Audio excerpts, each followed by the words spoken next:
Kroger is launching a standalone e-commerce business unit. You heard it right. According to Grocery Dive, Kroger has formed a business unit centered on its online operations and promoted its chief information officer to head the new team, the supermarket chain announced.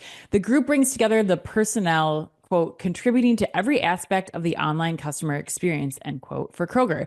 Yael Cosset, who previously served as the company's chief digital officer before becoming senior vice president and CIO of Kroger in 2019, will lead the e-commerce unit as executive vice president and chief digital officer. Kroger chairman and newly appointed CEO Ron Sargent said in a statement, quote, accelerating Kroger's e-commerce growth is a top priority. As the architect of Kroger's digital strategy, Yael will continue to make it easier for customers to shop our fresh, affordable food, end quote.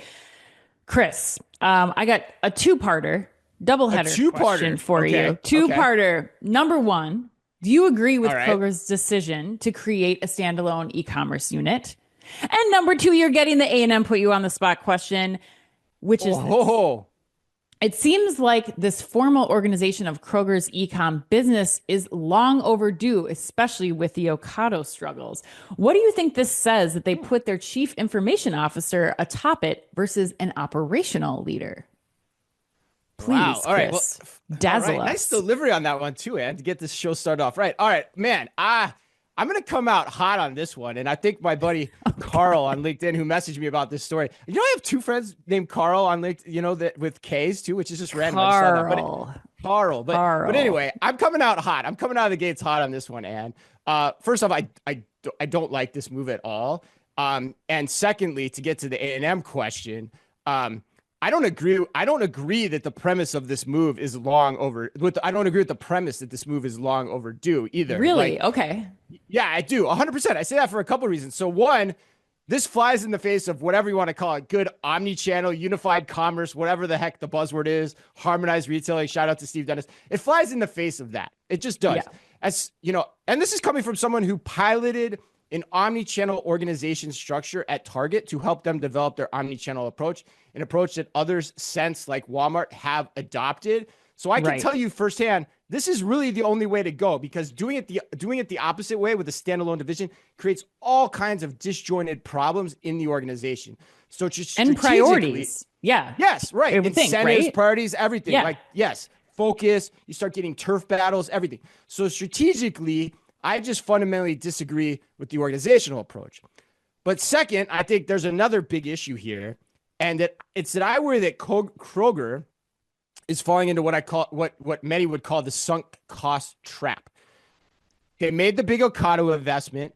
They don't appear to have gotten the return that they wanted. So now they're throwing good money after bad and good people after bad. So it's a classic case from the first year of business school of what not to do, because you're doubling down on trying to fix the mistakes of your past, which also explains why they're putting someone that they trust with a good track record to try to fix it. But to A&M's question, how much can a digital guy fix what is essentially a piece, that being Ocado, of a much larger puzzle for how Kroger gives its consumers what they want?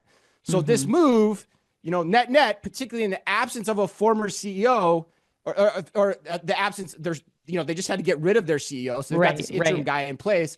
Right. It seems like this seems like it could be the start of a dumpster fire, to be honest. I just don't get this at all, Ann, but I don't know. What do you think? Talk me off the ledge. No, I think this is a really dubious I'm not move. going to talk you off the ledge today, Chris. Wow, no, because you're not going to be my balance. Okay. No, because this to me felt like a move that you would make in 1999. Like the real problem quote for me in this whole story is every aspect of the online customer experience. Like, that's the problem here. It should, I don't think we can think in channels like this anymore. I mean, that's the whole point of this move towards unified commerce. Like, people aren't just doing, no consumer of Kroger is just shopping online or just shopping in store. It's about the total experience. And the success of any of these grocery businesses depends on a strategy that's focused on, meeting the customer at all of these touch points. So I think it just seems strange. The other thing that I would add is Yael has been in this role at Kroger. He's done a tremendous job, but look at all the stuff that he has underneath him too. Oh, go ahead. No, you keep going. No, you got, I'm right with you. You keep going.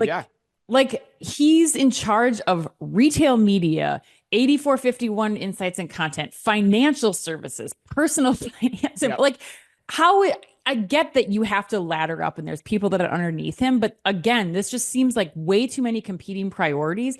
And especially when you throw things like retail media and like insights and content and financial services into the mix, like those are huge sources of revenue for Kroger and for any future that Kroger has. And so I feel like this is just asking too much of one person, and in a way that just exactly like you said, Chris, like there's too many competing interests, priorities, and I don't know how you set Yale up here for success.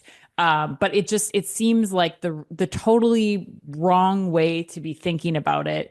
And especially given, coming out of all the news that's happened at Kroger with the CEO leaving, the failed merger with Albertsons, Mhm. like it just feels like a place where they're just like putting all their faith in Yale and not setting him up for success.